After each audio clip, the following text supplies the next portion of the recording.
சீரக சம்பா அரிசியில மட்டன் தம் பிரியாணி எப்படி பண்றதுன்னு பார்க்கலாம். அம்மா வீட்டுல இந்த ஒத்த அடுப்பும் இந்த தேக்ஸாவும் இருந்துச்சு. நான் இன்னைக்கு நிறைய குவான்டிட்டி பண்ண போறேன், அதனால இதுலயே ரெடி பண்ணிட்டேன். இது பண்றதுக்கு 5 டேபிள் ஸ்பூன் எண்ணெயும் 4 டேபிள் ஸ்பூன் நெய்யும் சேர்த்திருக்கேன். இது நல்லா காஞ்சதுக்கு அப்புறம் இதுல வந்து பிரியாணி ஸ்பைசஸ் எல்லாம் சேர்த்துக்கலாம். இது நல்லா பொரிஞ்சதுக்கு அப்புறம் இதுல 4 மீடியம் சைஸ் வெங்காயத்தையும் நறுக்கி இதோட சேர்த்து வதக்கிக்கிறேன். இது நல்லா வதங்கினதுக்கு அப்புறம் இஞ்சி பூண்டு பேஸ்ட் 4 டேபிள் ஸ்பூன் சேர்த்துக்கிறேன். கூடவே மஞ்சத்தூள், உப்பு, 2 டேபிள் ஸ்பூன் காஷ்மீர் மிளகாத்தூள் சேர்த்து வதக்கிக்கிறேன். இப்ப இதுல வந்து தக்காளி, புதினா, மல்லித்தலை, தயிர், பச்சை மிளகா சேர்த்து நான் ஒரு 1/2 மணி நேரம் ஊற வச்சிருந்தேன். அதையும் இது கூட சேர்த்து நல்லா கொலைய வதங்க விட்டுறலாம். தக்காளி நல்லா வதங்கினதுக்கு அப்புறம் நான் இதுல மட்டன் சேர்க்கிறேன். நான் இன்னைக்கு 3/4 கிலோ மட்டன் எடுத்திருக்கேன். அதுக்கு வந்து உப்பு, எலுமிச்சம்பழம், மிளகாத்தூள், தயிர் சேர்த்து அதையும் 1/2 மணி நேரம் ஊற வச்சிருந்தேன். அதையும் இது கூட சேர்த்துடலாம். இப்ப வந்து தேவையான அளவு உப்பும் டேஸ்ட்டை பார்த்து அட்ஜஸ்ட் பண்ணிக்கோங்க. மட்டன் வேகிறதுக்கு 2 டம்ளர் தண்ணி ஊற்றி வேக வச்சிடலாம்.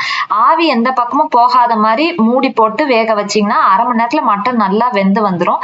இப்ப வந்து நான் 3 டம்ளர் சீரக சம்பா அரிசி எடுத்திருக்கேன். மட்டன் வேக வைக்கிறப்பே இதையும் ஊற வச்சுட்டேன். 1 டம்ளர் அரிசிக்கு 4 டம்ளர் தண்ணி சரியா இருக்கும். நான் இன்னைக்கு 12 டம்ளர் தண்ணியை நல்லா கொதிக்க வச்சுக்கிறேன். அதுக்கப்புறம் ஊற வச்ச அரிசியை கொஞ்சம் கூட தண்ணி இல்லாம வடிச்சிட்டு இது கூட சேர்த்துலாம்.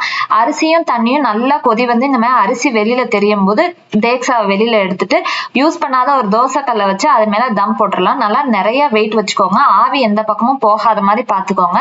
15 நிமிஷம் அடுப்பை சிம்ல வச்சு தம்ல வச்சிருங்க.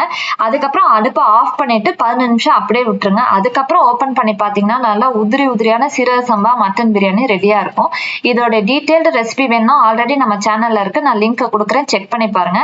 ஆனா நம்ம அதுல பாஸ்மதி அரிசி யூஸ் பண்ணிருக்கோம். நீங்க அதுக்கு பதிலா சீரக சம்பா அரிசி யூஸ் பண்ணிக்கலாம். தண்ணி அளவு கூட அதே தான். உதிரியா மட்டனும் நல்லா வெந்து செம்ம டேஸ்டா இருக்கும். ட்ரை பண்ணி பாருங்க.